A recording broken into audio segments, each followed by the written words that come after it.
All right, hello again, guys. For all intents and purposes, this is day one of your first set of notes from this class. So as I mentioned in class, I said to either hand copy this or ideally if you have a printer, just print this out the night before. And we're ready to go ahead and start the lesson. This is going to be done on December 1st. And then I usually put whatever period you are, either first, second, third, fourth, or fifth. Third or fifth. Pick one. The title of today's lesson is Sets and Set Builder Notation. I just annotated it as Sets and Set Notation. That's what we're going to be calling it for the rest of the trimester, and for the rest of the year for that matter. Keywords out of today's lesson are set, counting or natural numbers. Those are the numbers 1, 2, 3, 4, 5, 6, 7, 8, 9, 10, all the way to infinity. Finite versus infinite.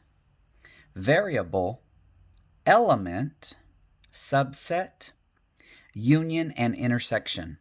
Those two things are related. Very distinctly different, but related to each other. So what is set notation?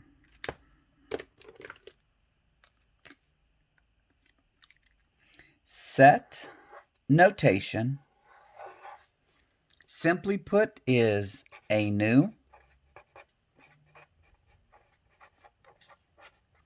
college algebra way of writing some of your answers, or I'm going to say solutions. That's the proper word to use. What you have to know about set notation: it consists of sets. We'll talk about what sets are in just a minute. And notation is a way of writing something. What I want y'all to know is that you're going to be using these parenthetical symbols called braces. And braces can either look like this or like this. I've seen different variations of the braces. I've also seen people that have a hard time drawing those curves, or they're not very coordinated. They just write them like that. So pick one of those ways and use it whenever I ask you to write it in set notation. Numbers called elements go inside.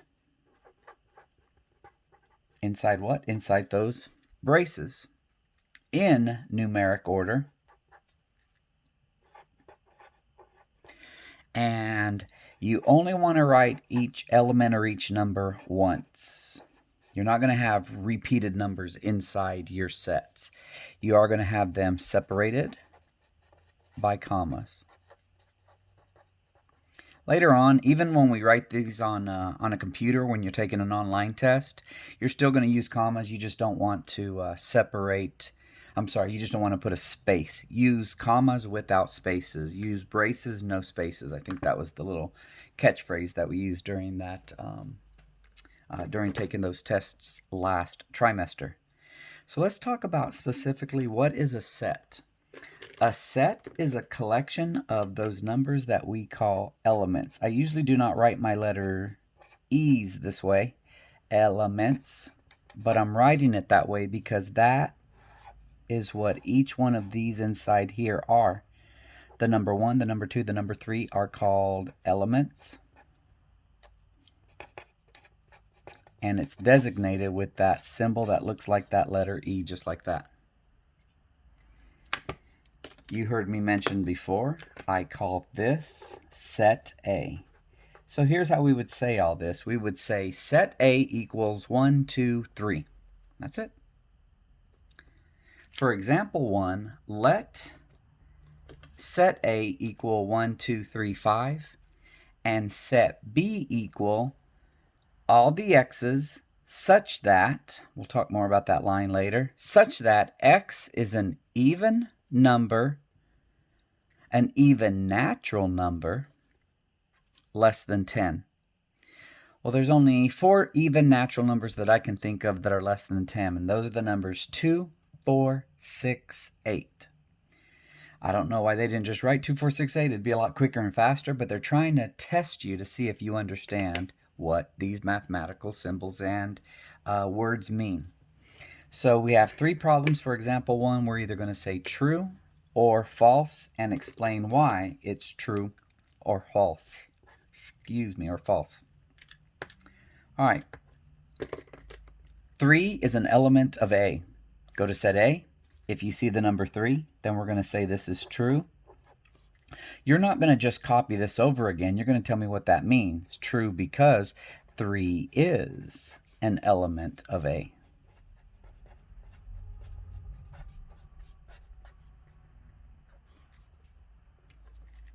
One B. 5 is an element of B. So go to set B. Oops, that's set A. Go to set B, see if 5 is found in there. Well, I said this only includes the numbers 2, 4, 6, and 8. So this has to be false. I would say not because 5 is not an element of B, but I would say why it's not an element of B. I would say because 5 is not an even number. And that's what they wanted. They wanted even numbers less than 10, even natural numbers less than 10, like 2, 4, 6, 8. And finally, back to the last problem from number 1. 4 is not an element of A. Go to A. I notice there is no 4, so that is going to be true because 4 is not an element of A. That's set A, but we just call it A. All right. Hope there's no questions. If there are, pause it at this time. Send me a text on the Remind app, and then we can get back to business. We need to talk about what a union is. A union of sets, to be specific. It looks like a capital letter U, but it means the word or. As in, let set A equal 0, 2, 3, set B equal 2, 3, 7, and set C equal 7, 8. Include that in there. I forgot to say set C equals. This isn't asking you to do something. This is telling you to do something. This is, here's what we say. We say A union B. So I want all of the elements that are in A or B. Or for that and for that. So let me get this a little sticky for a second. Kind of here's the way I started learning it. I want the numbers or the elements that are in A or B, so I just go like this. I say 0, 2, 3, that's from A. Or I want the numbers that are in B as well. That's 2, 3, 7. Go back to my rules of how do you write set notation. You go from least to greatest, and you only write numbers once. So all of this cleaned up becomes 0, 2, 3, 7. Put a little box on that. Always put a box on your final answer. And move to the next problem. I want all of the elements. Here's what I say. A union C. I want all the elements from A or C. And it looks like that's going to be 0, 2, 3, 7, 8. They don't have to be in both of them. They can be in either. I want all the elements from either blank or blank. In the first one it was A or B, and the second one it's A or C. Box that up and move on. Pause it here if you have any questions and let me know what they are. Our last little word of the day, or our second to the last word of the day, is intersection. They're not opposites, but they're very distinct and different from each other. Their symbols look opposite, or at least like reflections or rotations of each other. This is that U flipped upside down. Even though I wrote and like that, I should have written it like this. This kind of looks like the letter A. So that's how some people have you remember that that's the and this is the or. This is the union, this is the intersection. Here's what we say. A intersect B. And here's what we want. They have to be in both A and B. I want elements that are found in A and B. I'm going to darken this. This is a 2, this is a 2, this is a 3, this is a 3. Both these numbers are found in A and B, so that's what I write over here, 2, 3. And move to the next problem. Now I want all of the numbers that are in A and C. I see a 0 here, but not over there. I see a 2 here, not over there. I see a 3 here, not over there. I see a 7 there. I see an 8 there. So here's what we write when you come up to a problem like this. We're going to write one of two things. Open brace, close brace. That, notice there are no numbers inside. This is called an empty set. And that is an answer. That is not only an answer, that is the answer we're looking for. Another way to write it.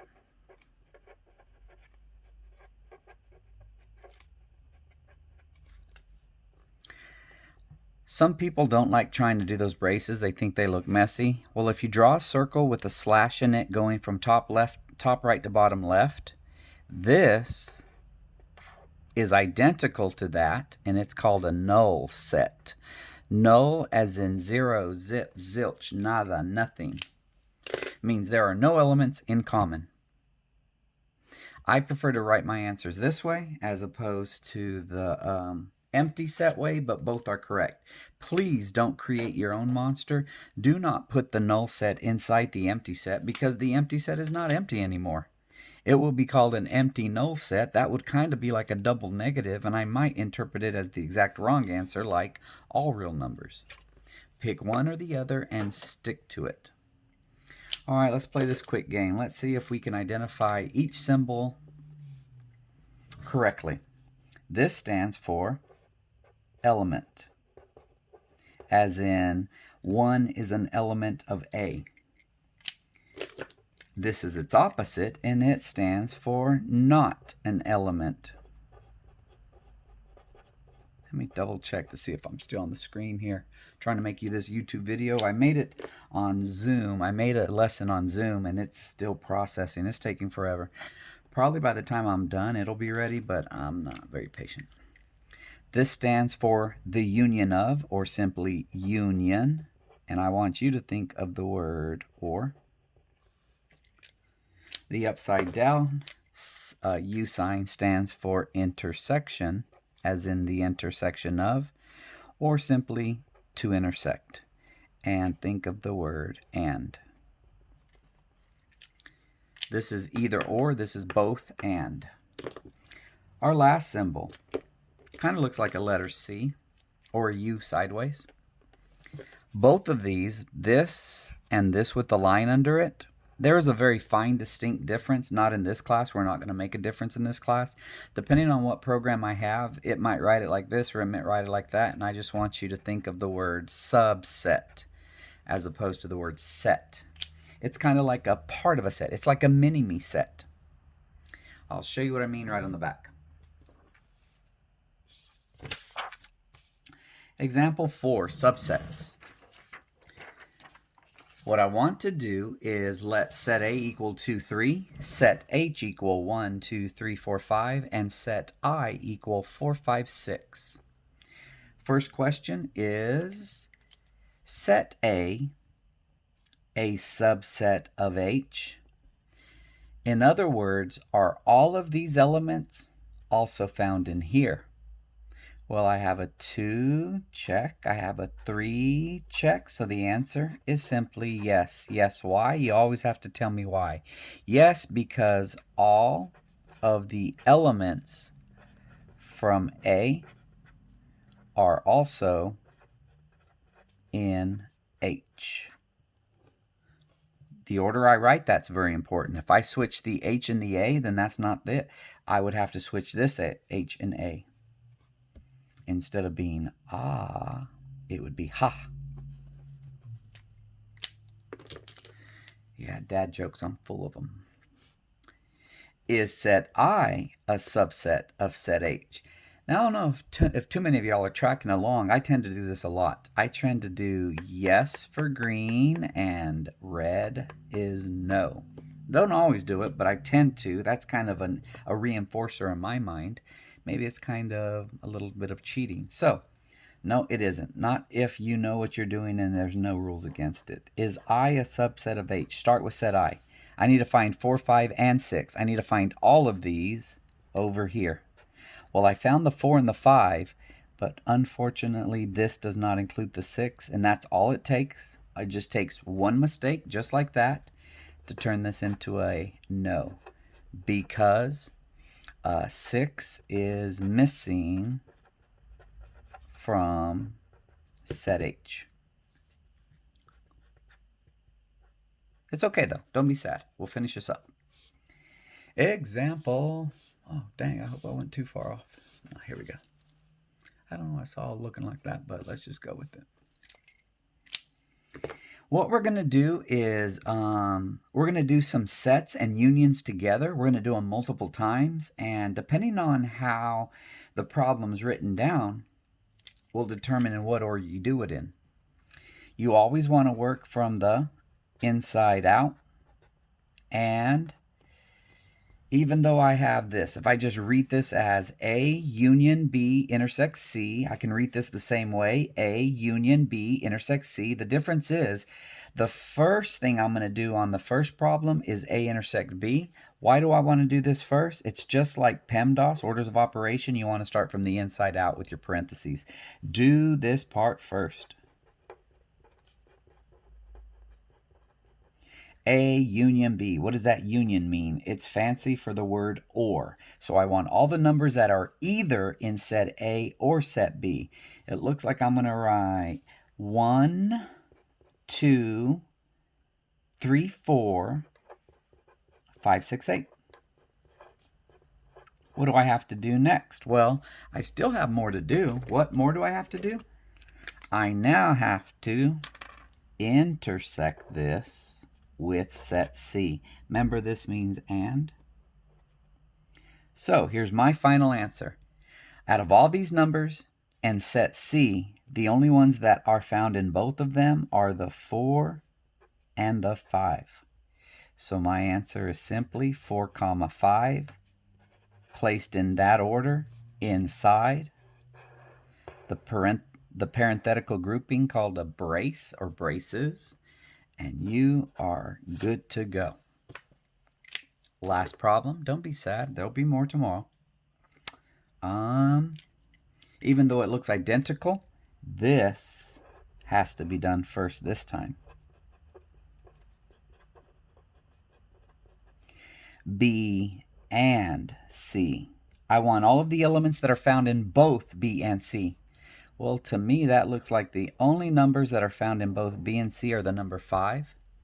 So this simply becomes the set 5, set number 5, set element 5. I still have to take set A, and I want to unionize those. I want to combine them with the union. So this means I want all of the numbers that are in A or 5, the number 5. So that's going to be simply 1, 2, 3, 4, 5. Notice I intentionally did not say the word and because I don't want you to accidentally write the symbol and or the word and. That's how you write your answers. So if you're looking for homework, all I can tell you that's always found online. I put them online under the calendar or assignments. You'll look for 1.1. I'll talk to you a little bit more how the warm-ups, short answer, and regular problems work, and I'll tell you what EOO means. Don't stress about it. We'll talk about it in the next video. And have a good time doing these lessons. Let me know. You can comment on this. It's going up on YouTube. Let me know if you like it. Give me a thumbs up, all that good stuff. You know that. All right.